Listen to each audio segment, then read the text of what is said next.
Last week we started learning, not very much in depth, but going through the first chapter of the Ma'amar, Bati Legani, in Chabad slang, Basi Legani, Bati Legani, because we came to this pasuk, with a verse, which is the first verse in Perek 5, Hey, in shir, hashirim, where we are up to.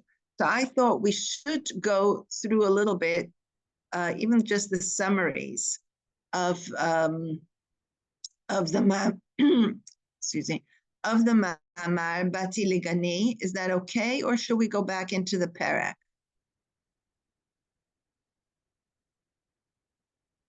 Anybody? I'd love a summary.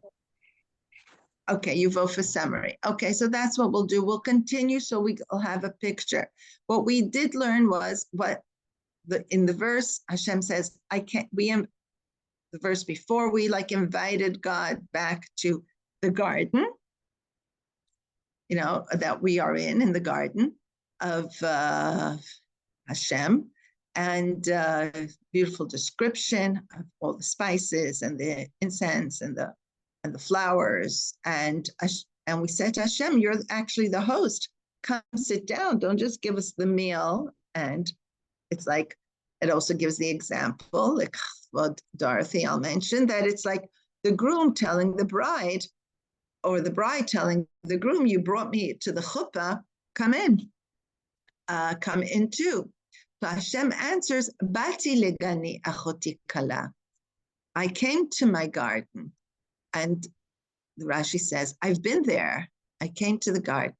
And this is the Ma'amar of the previous Rebbe that he prepared for his grandmother's yahrzeit, that was going to be on Yud Gimel Shabbat. He prepared it before Shabbat, and on Shabbat, on Yud Shvat, was his talkut, his soul departed, and we learned it, and the Rebbe, we learned it then, and the Rebbe, the following year, Tafshin Yud Aleph, 1951, and on, every year, expounded on a different chapter of that Ma'amar. Okay, so we started the Ma'amar. I will now share screen, and we were up to in the middle of the first chapter. Is this the first chapter? Yeah. We were towards the end that the chapter spoke. Hashem said, I was in my garden. I came down, Began Eden, right? We said the Gani is my bridal chamber. And that was Began Eden. And that's why by every wedding, we mention Gan Eden. Samech tisamach rei mahovim, kesamecha yitzecha Began Eden mikedem. You should be happy like Hashem was happy in Gan Eden. And here we are, the Ma'amar says, I've come to my bridal chamber in the place which my essence was originally revealed. My essence was, and then the Medrash tells us the essence of the Shechina was down here. And with every sin, unfortunately, it went up past up to the 7 heavens. And then Hashem sent down tzaddikim. And with their merit, the Shechina started coming back. Avram brought it down 1 heaven, from 7th to 6th, so on and so forth, till we built the Mishkan. And primarily it was revealed in the Bet HaMikdash, as it is written, they shall make me a sanctuary, and I should dwell within them. And from here, the previous Rebbe takes it that we have, every person, the ability to bring Hashem, the Shechina, down here into this world. And then goes off to explain that Hashem desired a dwelling place in these lower worlds, meaning he did not want to stay up there in the higher worlds. He actually wants to be brought down to this lower world. He desires that divinity be revealed by means of the man's divine service, transforming his physical nature, by us going through, because we have, so he says he desired the divine soul descend from spiritual heights and become enclosed in a body with an animal soul, which would conceal and obscure the divine soul's light through Torah, stories, and command. That's what he means of Basulim Mikdash v'Shachanti betocha. Then it explains, and here's we went into that there's two types of lights that Hashem created, or let forth in this world as he was creating the world.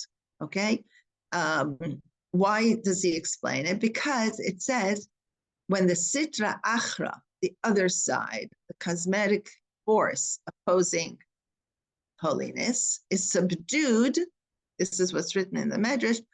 The glory of Hashem rises. In order to reveal Hashem, we have to subdue the Sitra Achra, and then the glory of Hashem will rise and is diffused throughout all the world.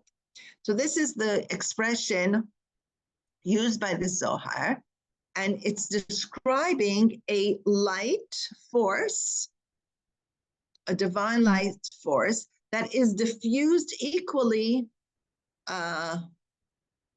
in all the world, this divine force is called Sovev Kol Almin. When you learn Chassidus, we come across these words. Sovev Kol Almin. It's very unique. It's like a round. Round is feminine, whereas straight line is masculine. We see it physically and also in these lights. The Sovev Kol Almin, I'm just saying a side point, is a masculine force. It's equal in all worlds. And then there's the particular force that it comes down in like a column. I'm sorry, that's feminine. And the straight force, the Memale Kol Almin, that comes down like a column, is considered a masculine force. And that's individual for every world. Okay, and this is where we left off, that the Medrash, the spiritual consists of different levels, and we discussed that there's the four worlds, Atzilut. See, this is the right hand. It's based on the verse that Hashem says, my hand established the earth, and my right hand spans the heavens. What is this? So he says that Hashem had, like, as if used a right hand and a left hand. As it's known, the right hand signifies a greater light, more revelation. And this is the heavens, which is more spiritual light. And the left hand, by contrast, creates the earth, which is a lower spiritual level, okay? Where the light is less intense and more concealed, okay? So what worlds are they talking about? We discussed that Tzilut, Bria, Yetzira, and Asiya. I'm sure you learned all this, but it's coming in the context of the Maimer, and he's putting down very basic, important things that we learned in Chassidus. So we said Atzilut is the highest level. It's as if it's not a creation. It's like a continuation of the essence of Hashem's light. It's less revealed. There's very little concealment. It's from the word etzel, otzel, which means etzel, to be right next to. Okay, so it's and also separate. So it's separate from the source, but on the other hand, it's an infinite light of connected to our Ensof. And then we have the other worlds, the Bria, which starts already creation. So there's less light. And also, that's from Hashem, less light, because it goes through Tzimtzum. Also, the Bria from itself starts feeling its own creation, its independent existence. And then we go to Yetzirah, which the degree of light is even less. And that world feels more of its own independent existence. And that's how it goes down to till Olam HaYetzirah, Asiyah, where we are in the world that we know. So he says, so there's a difference of the two lights. The differentiation, however, is true only in the matter of divine illumination that animates the various worlds. This kind of light, the light that goes through these worlds and not around it. So the first light is called Mimale Kol Almin, but there's the other light that is oblivious to the particular limitation of various, the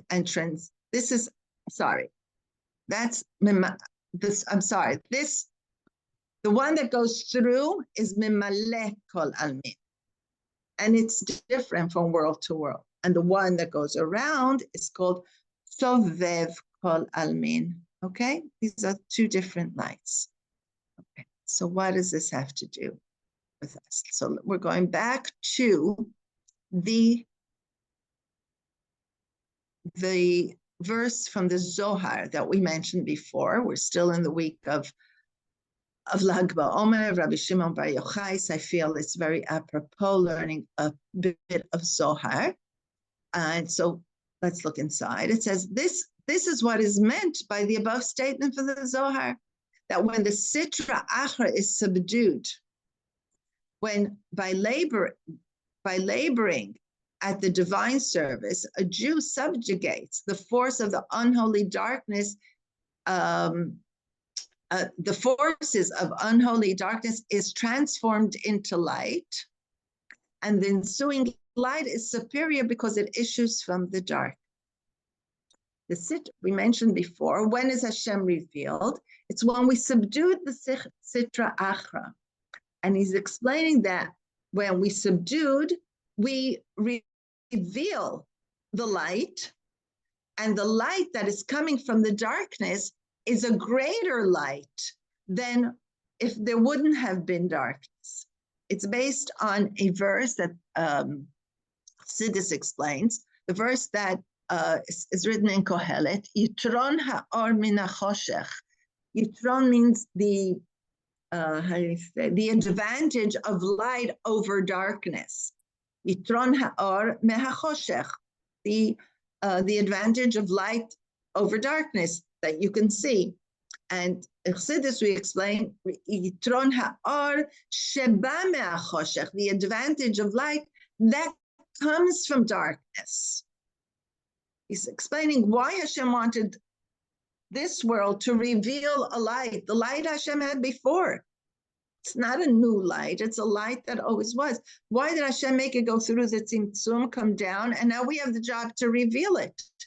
Why this whole down up? So he explains that the light that we will reveal will be greater because it's coming from the darkness. Okay? That's what it says. When darkness itself is thus transformed into light, this light is superior in that its illumination is manifest even in this physical world below. It is drawn equally into all the world. This is talking about Sovev. When we do something, it illuminates the light of the Sovev, which is equal in all the worlds. In these terms, we can understand the above statement of the Zohar. When the Sitra Achra is subdued, the glory of God, Hashem, rises thereby and is diffused throughout the world. This refers to the transcendent level of divine light, which is the Sovev Kol Almin, like I explained, whose diffusion equally encompasses all the world below and above. Okay? So this is what the Zohar says. By us doing something, we affect the light of the Sovev Kol Almin, because in a greater way of its like original light, because it's coming from below. This refers to the light, like we said, which is called Sovev, which infuses and encompasses equally above all the worlds below and above. This, as explained, is what is meant by the verse, and they shall make me a sanctuary, and I shall dwell within them. Within each individual Jew, through his labors in the divine service of subjugating his physical nature and transmuting darkness into light. In this way, the light is enhanced and the glory of Hashem rises throughout all the worlds, for the transcendent light of Sovek Kol Almim is thereby revealed. Okay? The summary: the essence of Shekhinah was apparent in the lower worlds. The chapter explains that the ultimate purpose of Hashem's creation is his desire for a dwelling place in this world, and the Mishkan that is constructed through the man's divine service, subduing and transforming his physical nature. In this manner, he causes the light of Sovev Kol Almim to be revealed. I will skip now to the summary of the second chapter, which talks that what we do in the Mishkan and the Mikdash is not just a physical act. It's really transforming and thinking that this sacrifice is me. It's part of me. Yes, Adam ki yakriv mikem. When a person brings a sacrifice from him, and it means he draws himself nearer to Hashem. It's because it comes from within. You see, he says, in the Maimer, he says, let no man say, how shall I approach God? He may well know his essential lowliness. He may well realize to what degree he has tainted his soul through improper conduct. But in answer to his question, the Torah assures him, your nearness to God is all from you, mikem. It depends only on yourself. Okay.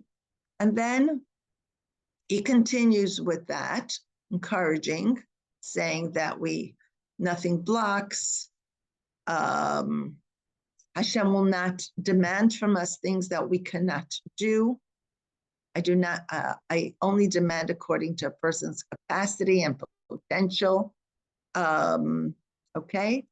From you, mikem, this is the thing, mikem korban Hashem, there should be a sacrifice. And he continues on that.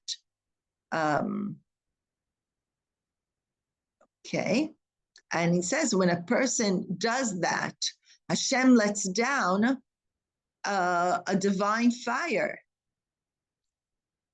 And this is another verse from Shir Hashirim, which alludes to the verse in Shir Hashirim that says, its coals are coals of fire, the flame of Hashem, meaning when Hashem sees that we are working on ourselves, he comes down with coals of fire. And the Medrash Rabbah explains this verse from Shir Hashirim, what we are learning, but it's not in our chapter, likens this fire to fire from heaven. It doesn't consume water, nor is it quenched by water. And again, a verse from Shir Hashirim, similarly, the fiery love of Hashem in the divine soul of a Jew cannot be quenched. Saying that Hashem lets down a fire, and it's a fire that we can't quench with cold water. This is alluded in the next verse in Shir Hashirim. Great waters cannot quench the lust, the love, nor can rivers drown it. Maim rabim lo yichabu et ha'ava. And also the rivers cannot quench that fire. The turbulent waters are the worries of making a living and other confusing disturbances that distract a person from his divine service. We're saying, okay, we have this service, which today is like our davening and our avodat Hashem and Torah and mitzvot. But there's so many things going on in our lives, like with the davening, you think of this and you think of that, and all of a sudden you realize, did I say Baruch Shamar or did I not? Did I not turn the pages? We're so busy. There's so many things from the study of that distract us from the study of Torah and the observances of mitzvahs. So what the previous Rebbe is saying in this Maimon, despite all these disturbances, rivers cannot drown this fairy love of Hashem, Avat Hashem, for it resembles heavenly fire that cannot be extinguished. And he takes us further. Just as a physical offering was consumed by divine fire on the Mizbeach, on the altar, similarly, in the person's personal sphere, the offering, which is each individual's animal soul, has to be consumed by his personal divine fire. We have to awaken the fiery love within ourselves, in our animal soul. And in this way, the animal soul will be taught to develop a love for Hashem. And this is hinted in the wording of a phrase in Shema. You shall love v'ahavta et Hashem Elokecha b'chol levavcha. Levavcha, meaning with your Yetzer Hara, Yetzer Tov, the animal soul, and also the spiritual soul. I think we will jump to the summary. And he again says, this accomplishes through the divine service of subordinating his animal soul leads to transformation. Okay, and he goes back to what he says, when the Sitra Achra is subdued, Hashem, the glory of Hashem is diffused in the and reveals what is called the Sovev Kol Almin. Okay, let's just read the summary of chapter 2. This chapter explains the parallels between the offering of a sacrifice in the Bet HaMikdash and the individual's divine service of self-refinement, which is so fitting for now in the weeks of Sfirat HaOmer that we're working on refining our midot. It discusses the fire from above in a way which the godly soul, enclosed as it is within the animal soul, teaches it to share its love for Hashem. Let's go to chapter 3. Okay, we'll do the 5. I don't know if we'll get to do all of it today. Okay, so then he explains, and this is a basic, important concept in Chassidut. So we said it's compared to the avodah, our work of refinement is compared to the work in the Mishkan. It started in the Mishkan and then it went primarily later to the Mikdash, to the Bet HaMikdash. The Mishkan was built by Atzei Shittim. How do you pronounce this word? Acacia wood? I don't know how to say it, but it's Acacia. Acacia. Acacia. No, acacia. Acacia. Okay. Acacia wood, which in Hebrew is Asei Shittim. Shittim. Okay. What is Asei Shittim?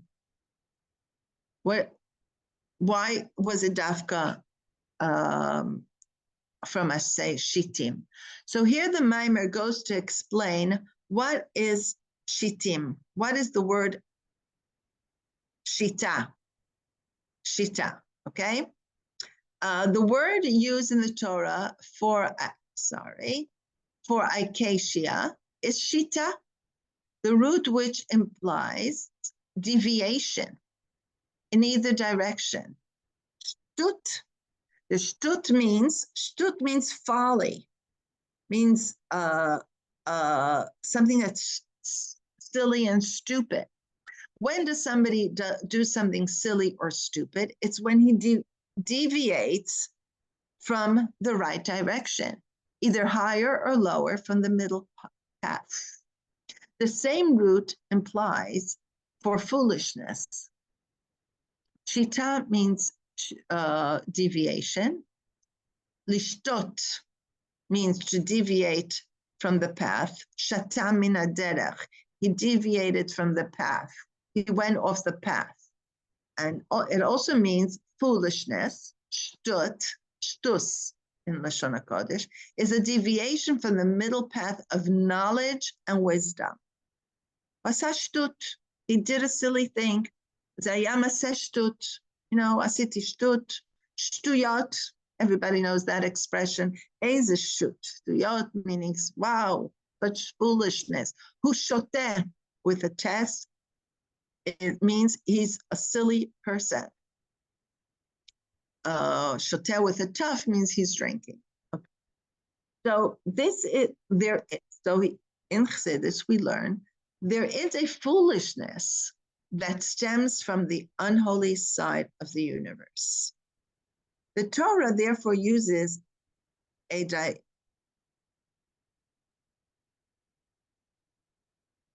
derivative of the same root, tishteh, when speaking of the unfaithful wife who turns aside, as Rashi explains there. She deviated from the path of modesty. How does the Torah call a woman who is suspected of being unfaithful and deviates from the path of modesty? It's called Isha Shota. Sota, sorry. And we're learning Masechet Sota. That's what you learn at this time of the year. It's preparation for Matan Torah. Isha Sota. It's from the same Kitiste Isha. Isha. It's from the same root word. The same root word appears again in the name of the location. The previous Rebbe is bringing sources where this word is used in the Torah. The same root appears again in the name of the location, Shittim, in which the Jewish people encamped on the way out of Egypt, where they sinned with idolatry and Gilui Arayot. It was in Shittim. Their conduct there is another instance of foolishness that stems from unholiness. Okay, so the shtut means to go off the path,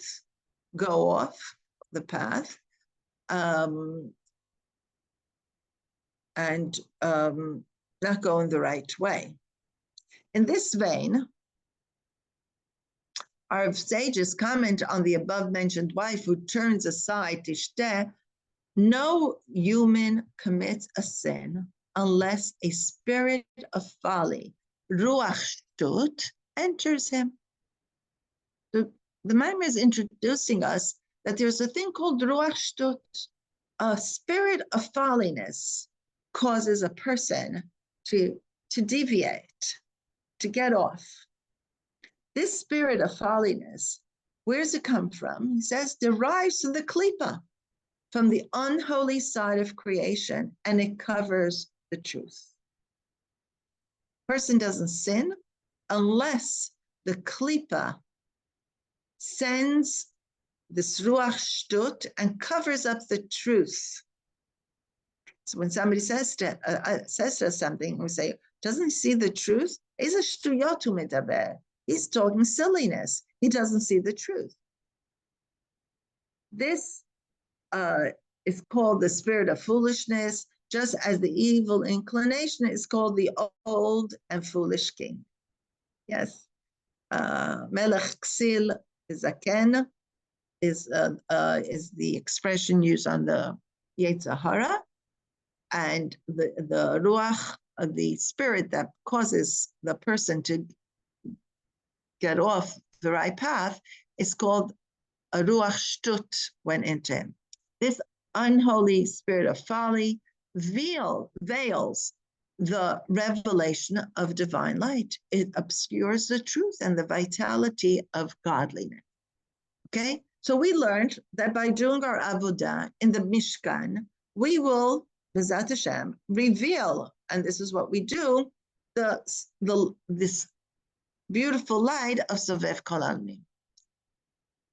And now he's going, what is the heart? And that Hashem doesn't ask us to do something that is beyond our potential. But then we see that we are having a hard time. It is a challenge. It is an avodah. It is a lifelong work. And he's explaining why. Because there's a ruach shtut. For godliness is both truth and life. And as it says, Hashem is the true God, the living God. But Hashem emet and Hashem chaim. For this reason, the evil spirit of folly is called by the Kabbalists, klipa. For klipa, like we all eating fruit and taking off the klipa, is a peel or a shell that covers the fruit within it. It obscures and conceals the revelation of Hashem. Because otherwise, how can a person sin? It's only possible because he lacks the sensitivity to realize that thereby he separates himself from Hashem. And it seems to him that his Jewishness seems intact. If he would only realize the plain truth that by sinning becomes separate from Hashem, then on no account would he sin. But we do see that sinning happens. And he continues, but by his very nature, a Jew neither wants to be separate from Hashem, nor can he be separate from Hashem. The proof of that statement is seen when a Jew is put to a trial of being forced to deny his faith. When it comes to Mesirut Nefesh, when there's no room for mistaken thought that he will not be separated thereby from Hashem, is he willing to risk his life, to undergo suffering and pain, and to give up his whole life in Mesirut Nefesh, Kiddush Hashem. Okay. So, and he says, this happens even on the lowest level of spiritual attainment, even amongst the most light-minded and most sinful of Jews. Why? Why does it happen? That even people who are like children who were never taught and don't even know anything, but the minute that it comes to, and we see it now in Eretz Yisrael so much. Why? Because they know and sense that in such a case, compliance would sever them from Hashem, Elokei Yisrael, and no Jew could follow.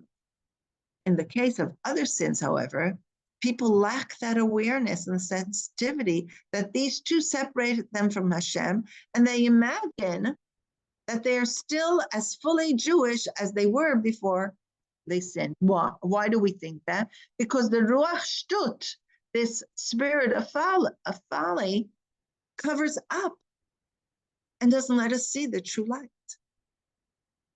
It obscures the light and revelation of godliness. Okay, let me now skip to the end because he goes to explaining that the world is obscured. It's from the word olam, it's from the word obscurity, helem, and we are placed into this world to sift it and refine it.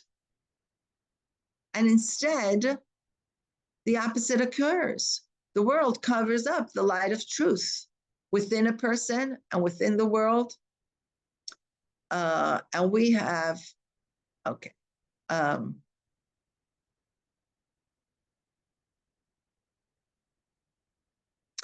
by exercising the feelings of the enjoyment and worldly things, it puts our divine soul a little bit to sleep, that it loses its sensitivity to godliness. Okay, I don't know how much you want me to continue on this, so I'm going to skip to the summary because we do want to go back to shir hashirim.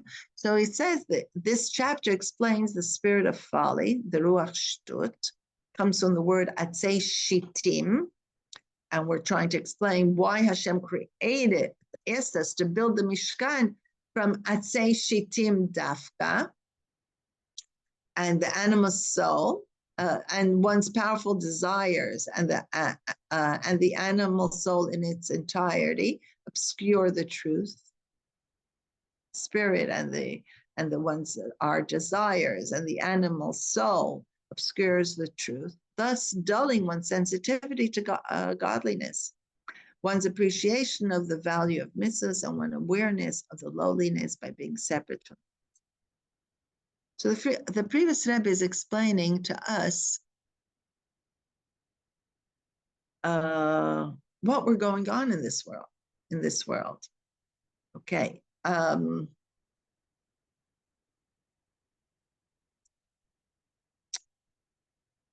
So now maybe I'll just skip. I mean, I love learning Basi Legani, but I'll go. Okay. The above chapter explains how the spirit of folly can cover only the emotions of the godly soul. It cannot conceal the essence or the essential connection with HaKadosh Baruch Hu. But the godly soul itself, but it covers the godly soul, the emotions of the godly soul. But the etzem is never covered. Okay? Is never covered.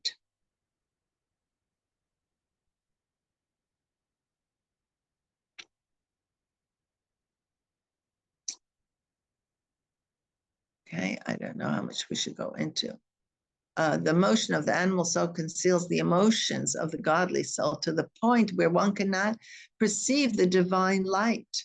And this can bring a person to sin. This is the work of the Ruach Shtut that derives from the Sitra Achra, from the unholy side of the universe. It conceals the light of spiritual truth from a man until he's no longer light sensitive, and he sinks lower and lower until he transgress the mitzvahs. Okay, but we're going to learn also the positive. Okay, and this is chapter 5 that teaches us.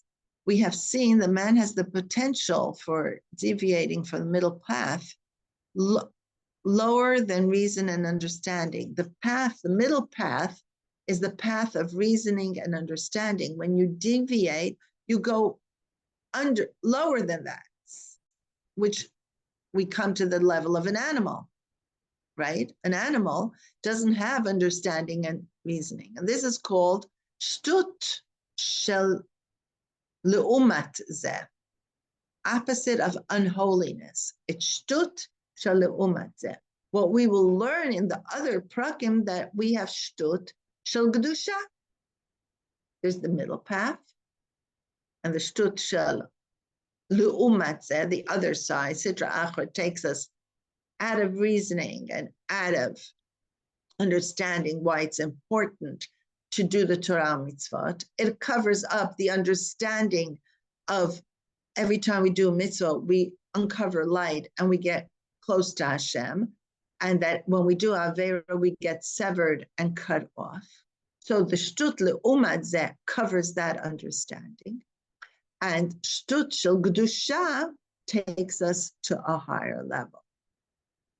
And this is what he's saying. Similarly, we have a potential for deviation limala me'atam v'das, above reasoning and understanding. By means of this deviation, he can approach self-transcendent. Now he's taking us to the other side. We also have a shtut, folly, because whatever was created is zeh le'umat zeh, right? There's kedusha and there's tumah.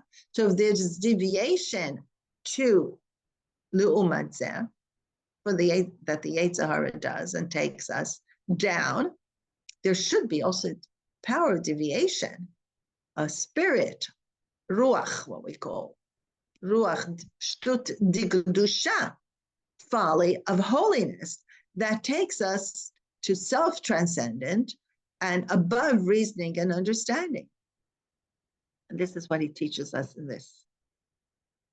this level of conduct is also called folly. It's also called shtut, the folly of holiness.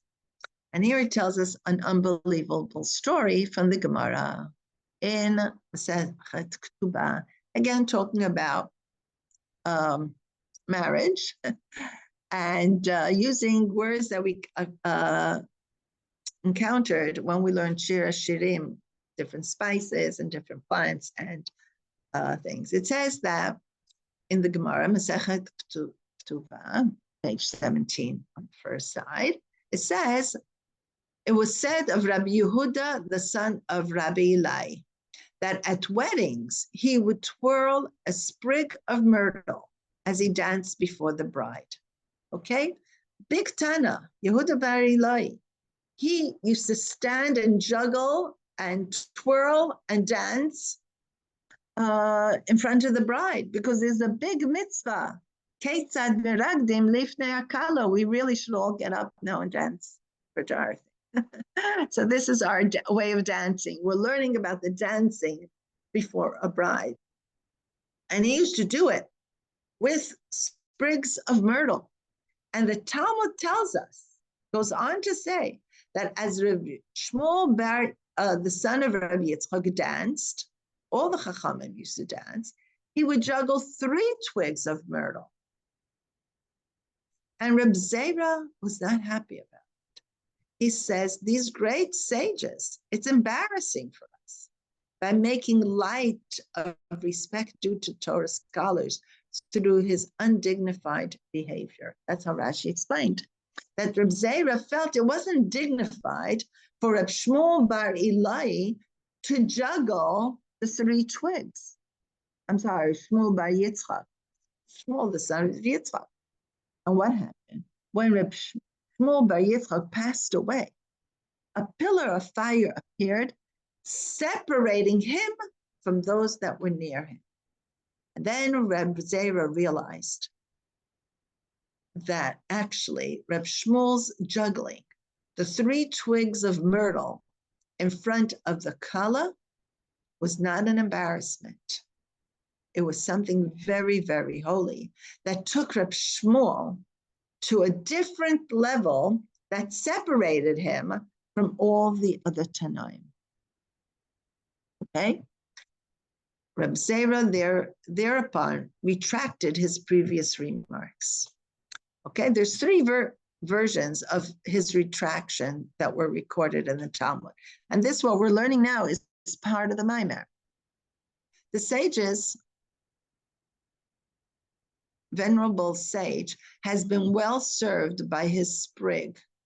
Sprig in Hebrew is, the language of the Gemara is called shotea.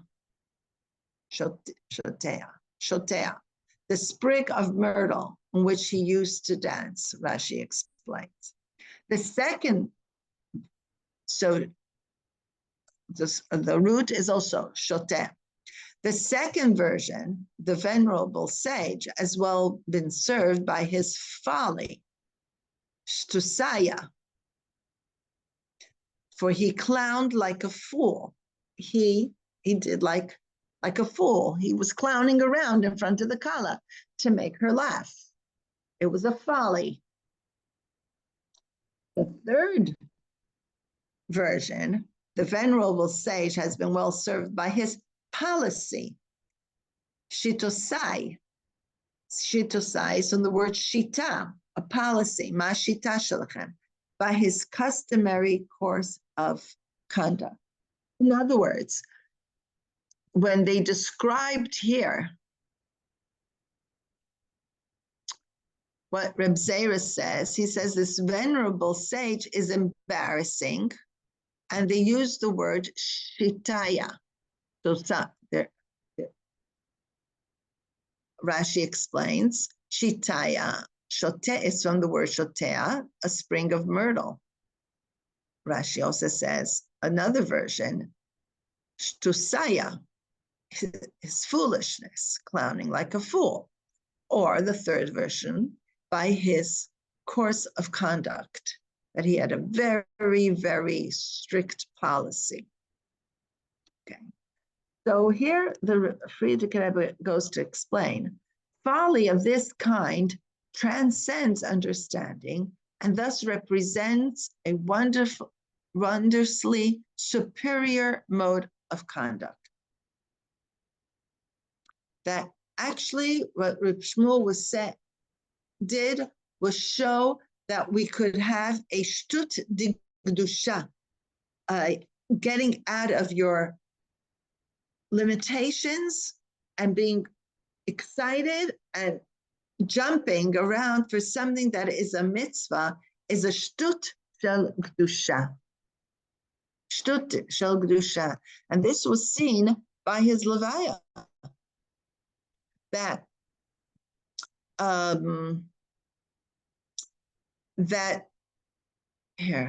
pillar of fire separated him from the rest of the chachamim. And the previous Rebbe takes this whole idea of shtut shel gdusha to a different place. He says the following citation from the Talmud throws light on the non-rational, super-rational conduct of the above-named sages at weddings. If a man and a woman, Ish and Isha, are found worthy, the divine presence abides between them. What is a man in Hebrew? Ish, and a woman, Isha. Ish v'Isha, Shechina Zakaim, Shechina beinehem. If a man and a woman are worthy, Hashem resides between them. For Ish is composed from the word Esh, fire, with the letter Yud inside. Isha is composed from the word Esh, again fire, with the letter Hey at the end. When a man and a woman are found worthy, when they approach marriage in a godly way, the letters Yud and Hey combine the name of God. The Shechina dwells in their midst. However, moreover, the divine presence then becomes manifests in the kind of marriage that is called everlasting edifies. Binyan adei ad.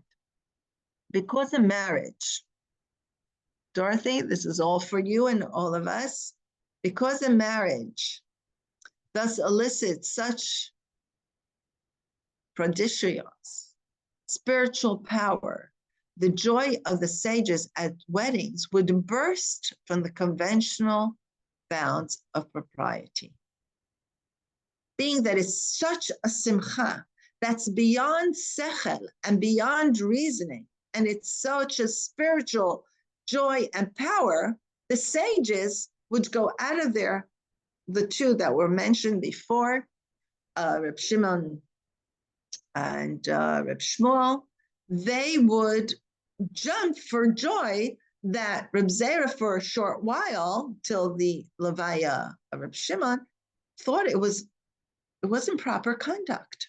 There was a way to behave, and this was a folly. So here he's telling us it's folly d'gdusha. Indeed, in the wake of the dancing of Reb Shmuel Bar Yitzchak, he was granted a sublime revelation of divine favor. A pillar of fire appeared, separating him from all those who were near him, a true revelation of divine light. The explanation for the necessity of this folly of holiness, shtut shel gdusha, for this pattern of behavior that transcends reason, lies the following teaching regarding the infinite Ein Sof light. Ein Sof light is something that we can't grasp. It's Ein Sof, infinite. For God transcends the very category of understanding.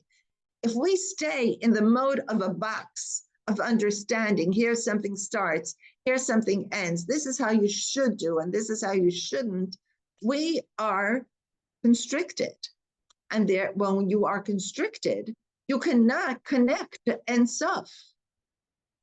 The subtlest of spiritual concept is still within the reach of the mortal mind, but that which transcends the very category of understanding is beyond the grasp of mortal thought. there is a part of Hashem, of course, which is beyond our understanding. I try to teach it when I teach kalot, that the going to the mikvah and even marriage, these are things that are chok.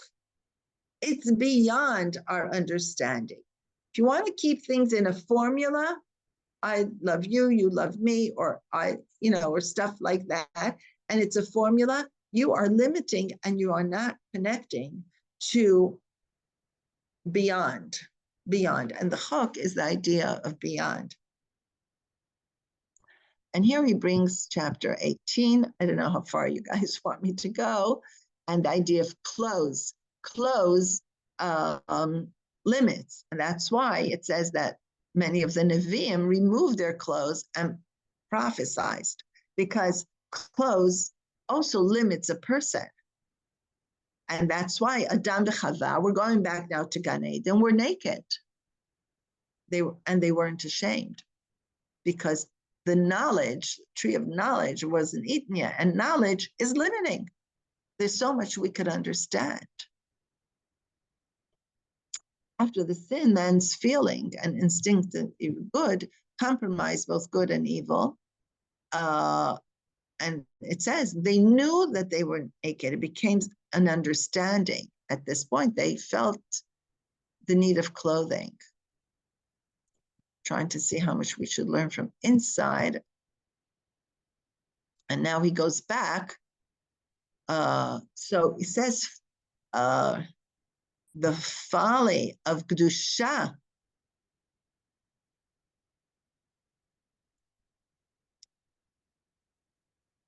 takes us to a place that's higher than understanding and helps overcome his desire.